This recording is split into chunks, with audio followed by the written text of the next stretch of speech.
En el mercado de los juegos de lucha libre, para el jugador casual, ya saben, aquel que no necesariamente necesita seguir todas las empresas, los nombres que normalmente vienen a la mente suelen ser los básicos, los juegos de 2K, los juegos de SmackDown vs Raw, o en el mejor de los casos algún título reciente que haya logrado llamar la atención del público, como es el caso de Fight Forever o los Fire Pro. Estas sagas ya de por sí han definido durante años lo que es un juego de lucha libre, convirtiéndose en un punto de referencia casi obligatorio para todo aquel que quiera comprar un juego de este género. Sin embargo, esta popularidad también ha provocado que otros títulos queden completamente opacados. Juegos que tal vez no contaban con grandes campañas de marketing, que salieron en momentos muy poco favorables, que fueron exclusivos de una región o que simplemente no encajaron del todo con el público que esperaba algo más para su época. Más allá de los lanzamientos conocidos, existe un catálogo olvidado de videojuegos de lucha libre que alguna vez intentaron ofrecer algo diferente, ya sea nuevas mecánicas, estilos alternativos, licencias menos populares o propuestas arriesgadas que no lograron mantenerse en la memoria colectiva. Como ya sabrán, desde hace ya un largo tiempo he revisado juegos de lucha libre que son muy fuera de lo común, como es el caso del juego de la AAA o el Fight Forever, reseñas que hice antes en el canal con Loquendo. Por lo que el día de hoy les quería mostrar un par de videojuegos de wrestling que, si bien no todos son perfectos, merecen que se les dé un poco de atención. Bienvenidos a Steel Donuts Reviews y estos son los juegos olvidados de wrestling.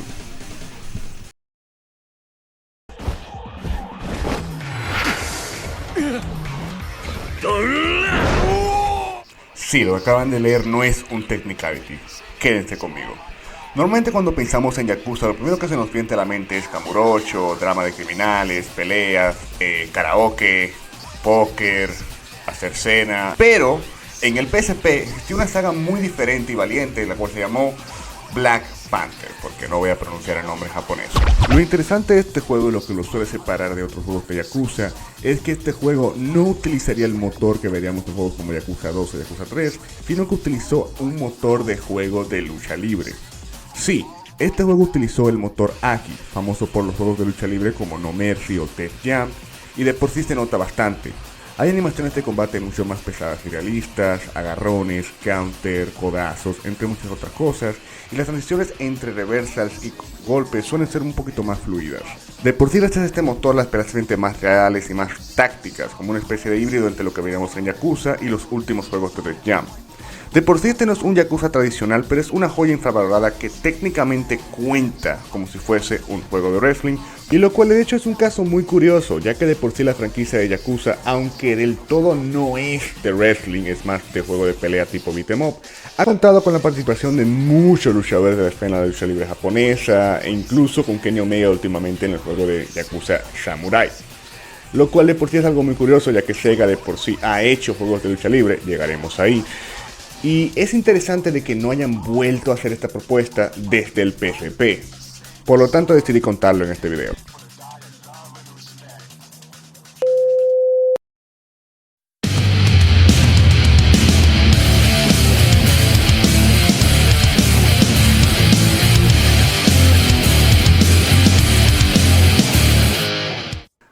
¿Recuerdan cuando tenían la competencia de WWE y trataban de hacer todo para competir contra ellos? Sí, yo tampoco. En fin, normalmente cuando la gente suele hablar de los videojuegos de TNA, suele mencionar uno que de por sí fue un clásico, el cual fue TNA Impact Cross the Line. Pero lo que la gente no sabe es que realmente existió una especie de secuela. Sí, verán. De por sí existía el rumor de que este juego iba a recibir una secuela por allá del 2009, pero Midway, quien fue que desarrolló el port oficial para las consolas de sobremesa, lamentablemente cayó en bancarrota en febrero del 2009. Así que quedarían dos versiones portátiles las cuales estaban supuestas a salir. Una era la del PSP, la cual básicamente es un port idéntico al que hay en consolas, y luego está este extraño port de DS. ¿Por qué es extraño? Bueno, técnicamente si van a Wikipedia les va a decir que es un port idéntico al de las consolas, pero no lo es, no solamente porque ya tiene el roster actualizado del 2010, sino porque es completamente diferente a lo que nos vimos en las sobremesas. Y sí, digo esto sabiendo muy bien que el DS tampoco era que daba las experiencias más divinas o más cercanas a lo que ve en la consola, pero de alguna forma este port se las amaña para ser diferente. De por sí si nos vamos al que es de PSP, es un port básicamente idéntico al de las consolas de sobremesa. Lo único que cambiaría es que removieron ciertas cosas como el modo de creación, pero después de ahí es casi idéntico. De por sí hay que tener en cuenta que el PSP no era más que un PlayStation 2 portátil, por lo que no hubo tanto sacrificio comparado a la versión de DS. Si uno fuese a guiarse únicamente de lo que ve en el menú, uno simplemente pensaría que es un port de mala calidad. Pero no. Aunque no cuente exactamente con el mismo roster de su versión de sobremesa, las personas que sí están en este roster tienen sus versiones actualizadas del 2010. Después de todo, la versión original de este juego y la de DS tomaron 2 años, así que se tomaron el tiempo de actualizar a todos a su versión de 2010, incluyendo personas que de por sí no estaban en el juego original, como Hulk Hogan o Mick Foley.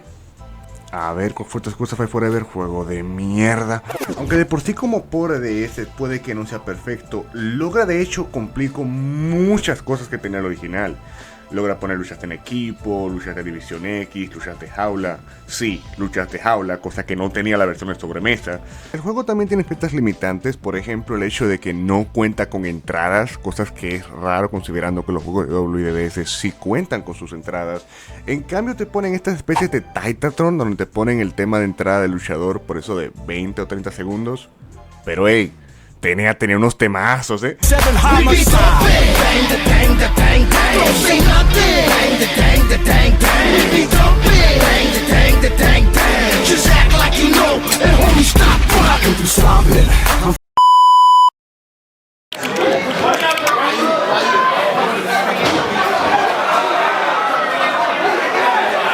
El siguiente juego de hecho requiere de un poco de explicación. Verán, en Japón existe lo que es la serie 1500, la cual era una especie de serie que lanzaron para el PlayStation 1 donde salían varios juegos relanzados a 1500 yenes, de ahí el nombre. Estos juegos normalmente serían juegos populares que tenían versiones más económicas para la familia. Habían juegos de deportes, juegos de mesa, juegos de naves, etcétera, etcétera, etcétera. Pero algo muy interesante pasa con cierto juego conocido de otro lado del mundo que aquí fue porteado para las series 1500. Pongámonos en contexto otra vez. Eres un niño japonés. Enciendes el televisor y te das cuenta que existe un juego gringo llamado WS SmackDown, el cual de por sí te llama mucho la atención. Se lo pides a tus padres, no lo pueden comprar, ¿qué te traen en su lugar? Bueno,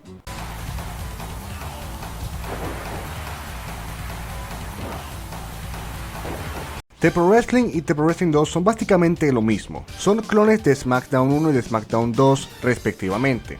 Lo que los hace diferentes de hecho es, bueno, casi nada. Más que clones funcionan más como una especie de prototipos para el juego final. Es tanto así que incluso, no le voy a hacer zoom porque se va a ver horrible en el video, pero si ven en el público pueden ver personas que están utilizando la mercancía o las camisas de WWF, que eventualmente se utilizaron en SmackDown. Hay referencias en el roster a los luchadores, entre otras cosas. El roster de este juego es extraño.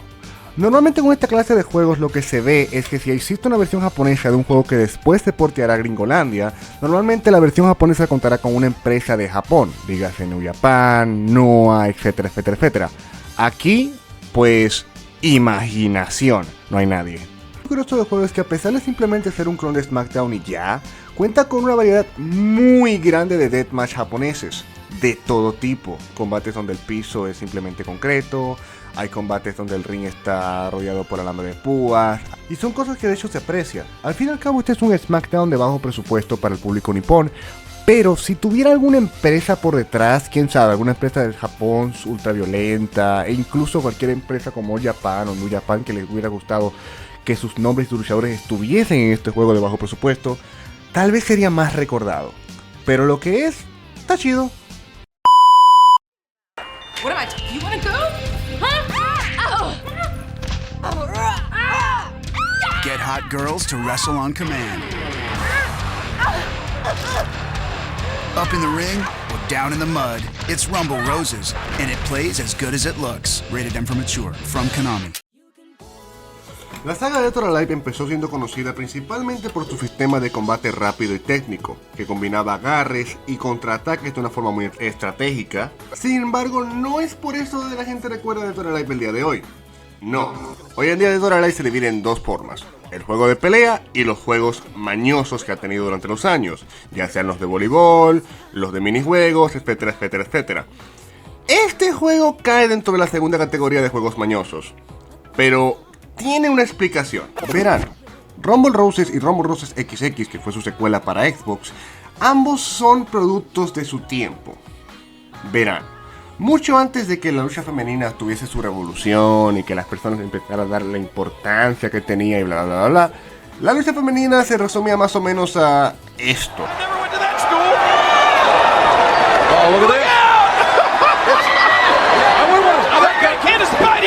Y sí, antes de que me salga el típico comentario de que no, es que no tomaste en cuenta las luchas que se daban en Japón, en México, quédense conmigo, sé por qué les estoy diciendo esto. Konami lo único que tenía que hacer era simplemente copiar los pasos de THQ con su línea de SmackDown, y así puede destacar su juego de lucha libre con juegos al azar y mujerzuelas, literalmente. Ambos juegos toman el roster de personajes femeninos de Dora Light y a cada uno le dan personalidades o gimmicks que, bueno, básicamente se pueden resumir o en fetiches o en personajes super sexualizados. Lo más divertido de esto es que a pesar del factor horny que rodea al juego completo, el gameplay, o mejor dicho, el esqueleto de este juego, tiene uno de los mejores gameplays de la historia. No, en serio, el esqueleto que utilizaron para hacer este juego es el mismo que utilizaron para Here Comes the Pain. En otras palabras, el santo grial de los juegos de lucha libre.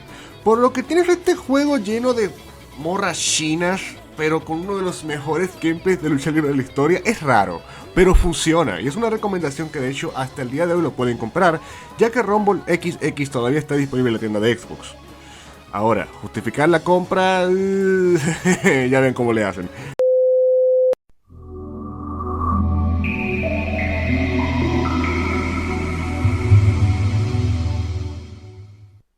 Al principio de este video había mencionado que existían ciertos juegos de lucha libre para el Sega Dreamcast. Bueno, el que voy a hablar el día de hoy es uno que de hecho es muy conocido, pero por razones equivocadas. En el Dreamcast existió un juego de lucha libre patrocinado por ni más ni menos que la empresa más famosa, la WWF. Y este juego de hecho se basó en uno de sus eventos más populares. WWF Royal Rumble, el cual salió para Dreamcast, no era más que un port de un juego de arcade que Sega había sacado a principios de los 2000, el cual después fue porteado al Dreamcast. El juego es sencillo, en el sentido de que solamente se pueden hacer dos cosas: o luchas de exhibición 1 contra 1, o simplemente probar tu suerte en un Royal Rumble. Después de todo es el nombre del juego. El gameplay de este juego es algo extraño pero a la vez sencillo. Básicamente es el mismo gameplay que hay en el SmackDown de PlayStation 1, solamente que todo se resume a 3 botones. Uno para golpear, otro para agarrar, y el botón C o X si juegas en Dreamcast, el cual básicamente hace de todo. Si te fijas en tu personaje verás que tiene dos barras. La primera es la barra de vida, la cual va a empezar en verde al principio del combate y poco a poco irá bajando. Y la segunda es la barra de especial. Ahora, a diferencia de otros juegos de lucha libre, esta barra de especial no solamente se limita para hacer el remate y ya. Hay muchas cosas que se pueden hacer con esta barra de especial.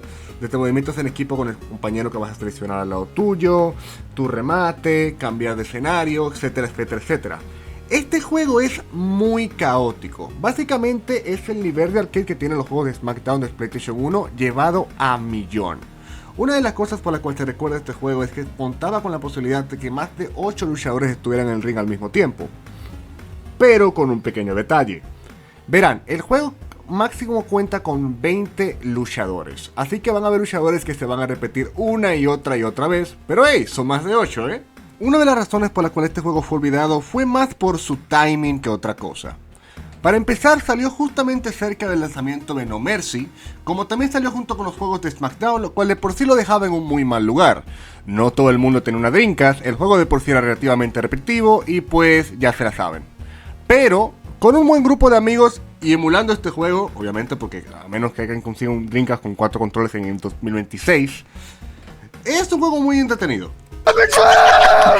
Olympic Slam! Olympic Slam! Olympic Slam! Olympic Slam! Olympic Slam! Olympic Slam! Olympic Slam! Olympic Slam! Olympic Slam! It never gets old. Existen otros juegos de lucha libre los cuales han sido olvidados, pero hasta ahora lo vamos a dejar hasta acá. Si les gustó este video denle like y suscríbanse. Este de por sí era un experimento que quería hacer dejando el Loquendo a un lado para pasar a hacer videos con mi voz. Y me gustaría oír su opinión, si quisiera que volviese a usar el Loquendo o si continuamos con esto. Sin nada más que decir, chao.